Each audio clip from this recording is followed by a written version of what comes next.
మీ నియోజకవర్గ ఎమ్మెల్యే కానీ ఎంపీ కానీ మీ నియోజకవర్గానికి వచ్చి మీ కార్యకర్తలకి ఎవరైతే ప్రజలు ఉన్నారో ప్రజలు మీ కష్టాలు ఏంటి అని అడిగిన రోజులే ఉన్నాయమ్మా ఈ 4.5 సంవత్సరాల్లో? మరి కష్టాలు అడిగిన రోజులు ఏమైనా ఉన్నాయంటే పాత గతంలో చేసే పనులు అవి అభివృద్ధి చేస్తే మమ్మల్ని ఇప్పుడు అడిగినంత వస్తామండి. ఇప్పుడు మాకు ఎక్కడ అడగడానికి కానీ అవకాశం కానీ ఏమీ లేదు.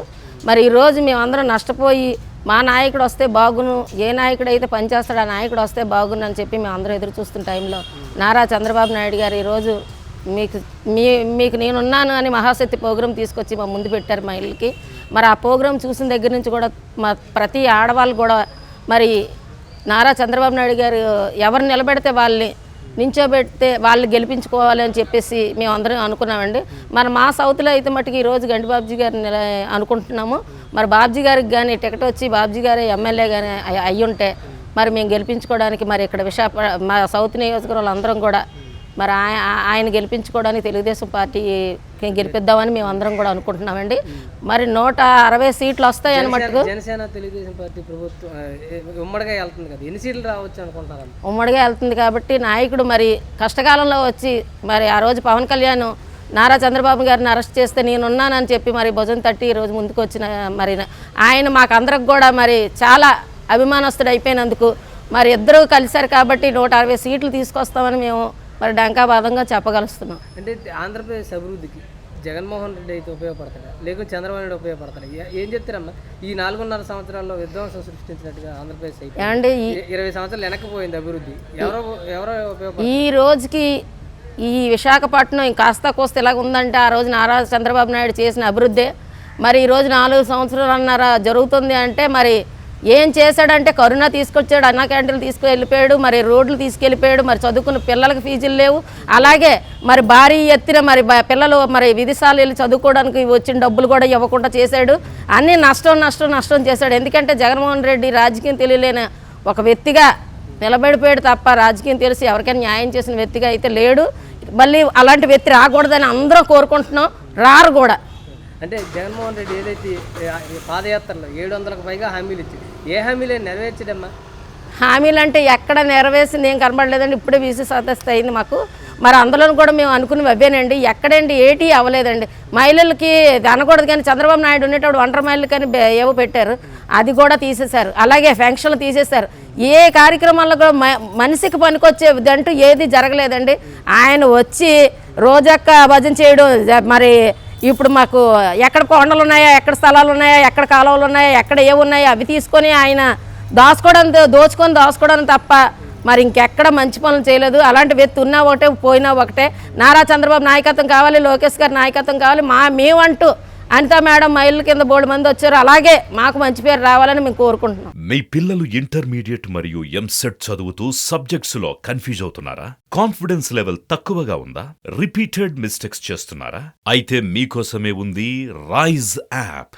1 lakh question bank, performance analysis, online classes by experts, ఇంకా మరెన్నో ఫీచర్స్ తో మీ ముందుకొచ్చింది Rise the perfect guide. Description లో ఉన్న లింకును ఉపయోగించి సబ్స్క్రైబ్ అవ్వండి. ఆంధ్రప్రదేశ్లో కేసులు, పోలీస్ వేధింపులతో చాలామంది జనాలు ఆత్మహత్యలు కూడా చేసుకున్న పరిస్థితి నెలకొంది. దీని ప్రభావం ఏంటంటే రాష్ట్ర పరిపాలన సరిగ్గా లేకే పోలీసు ఎలక్ట్ చేస్తుంది అనుకోవచ్చా, లేకుంటే ఏమనుకోవాలమ్మా? రాష్ట్ర పరిపాలన సరిగా లేదు కదా. సరిగా లేదనేది క్లియర్ కట్గా తెలుస్తుంది కదా. మన చేసేవి అరెస్టులు, లేనిపోయిన కేసులు బనాయించి పెట్టడం స్పష్టంగా తెలుస్తుంది కదా. అసలు ఎవరికి నోరెత్తి మాట్లాడడానికి లేదు, ఎవరు కూడా వాళ్ళ హక్కులను కూడా చెప్పుకోవడానికి లేదు. హక్కుల్ని కాలు రాస్తున్నారు కదా. ఇంకంతకంటే ఇవే నిదర్శనాలు. అది ఇంత చాలా దారుణంగా ఉంది. వచ్చిన దగ్గర నుంచి కూడా ఏ హామీలు కూడా నెరవేర్చకపోగా అందరినీ అమ్మ, చెల్లి, అక్క అనుకుంటే అందరికీ ముద్దులు పెట్టి వాటేసుకుని అందరికీ ఏదో నెత్తి మీద చేతులు పెట్టి భస్మాసుర హస్తంలాగా ముంచేశాడు, రాష్ట్రాన్ని ముంచేశాడు ముఖ్యమంత్రి గారు. కాబట్టి చాలా దారుణమైన పరిస్థితిలో ఉన్నాయి అన్ని ఏరియాలు కూడా. ఒక్క సెక్టర్ బాగుందనడానికి లేదు, అన్ని సెక్టర్స్ కూడా నాశనం చేసి పడేశాడు.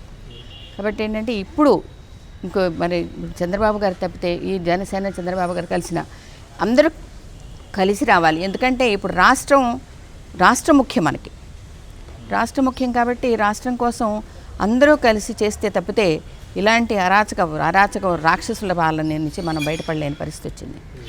చట్టం లేదు, న్యాయం లేదు, న్యాయమూర్తులు లేదు, దేనికి అసలు ఒక గౌరవం లేదు, రాజ్యాంగం మీద గౌరవం లేదు, ప్రజాస్వామ్యం మీద గౌరవం లేదు, చట్టాల మీద గౌరవం లేదు. ఎన్ని జడ్జిమెంట్లు ఎన్ని తీర్పులు వచ్చినా కూడా ఏ తీర్పుకి కూడా స్పందన లేదు.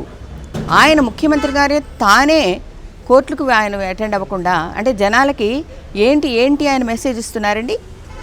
వీటిని లెక్క చేయొద్దనా? అంటే ఈ రాష్ట్రాన్ని ఏం చేయక రావణ కాష్టం చేయదలుచుకున్నాడా? తన తాడేపల్లి ప్యాలెస్లో కూర్చుని రావణ కాష్టం చేసుకుని దాన్ని జనాలను అసలు బానిసలు చేసుకోవాలనుకుంటున్నాడా ఏంటి? ఇంత నియంత్రిత పాలన మనం ఇప్పుడు చూసుండము.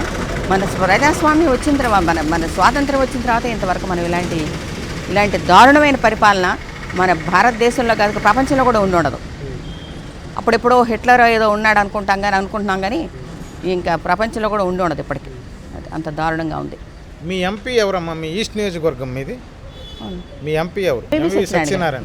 ఎప్పుడైనా మీ సమస్యల కోసం మీ నియోజకవర్గం పర్యటనకు కానీ ఎంవి సత్యనారాయణ పేరు కానీ వినడం కానీ మీరు ఏమో అడ్వకేట్ కదా, ఎప్పుడో గెలడం కానీ విన్నాం ఎప్పుడు వారు గెలిచినప్పుడు. ఆ తర్వాత ఆయన ఎప్పుడు ఎక్కడ కనిపించిన దాఖలాలు కానీ కనిపించి మనుషుల యొక్క వాళ్ళ యొక్క సమస్యలకి పరిష్కారాలు కానీ ఎక్కడ మాట్లాడినట్లు కానీ ఎక్కడ స్పందించినట్లు కానీ ఎప్పుడూ చూడలేదు, వినలేదు. ఎంపీ పేరుతో భూ కబ్జాలు తప్ప మరి ఏమి లేవు. భూ కబ్జాలు ఇంకా వాళ్ళ సంచులు వాళ్ళు నింపుకోవడం, వాళ్ళ ఇళ్ళను వాళ్ళు నింపుకోవడమే, అదే కనిపిస్తుంది. అమ్మా, ఇప్పుడు ల్యాండ్ టైటిలింగ్ యాక్ట్ అని పెట్టింది గవర్నమెంట్. దానికి వ్యతిరేకంగా లాయర్స్ అంతా ఈ మధ్య కాలంలో సమ్మె చేశారు కదా. ఆ యాక్ట్ వల్ల ఏమైనా ప్రజలకు ఇబ్బంది ఏమైనా ఉంటుందా, లేదా ప్రభుత్వం కావాలని అలా చేస్తుంది భూములు లాక్కోవడానికి ఆ యాక్ట్? అంటే ఇండైరెక్ట్గా లాక్కోవడానికండి. ఇప్పుడు ఆయన దేనికి ఏది కూడా చెప్పింది చేయడు, చేసింది చెప్పడం.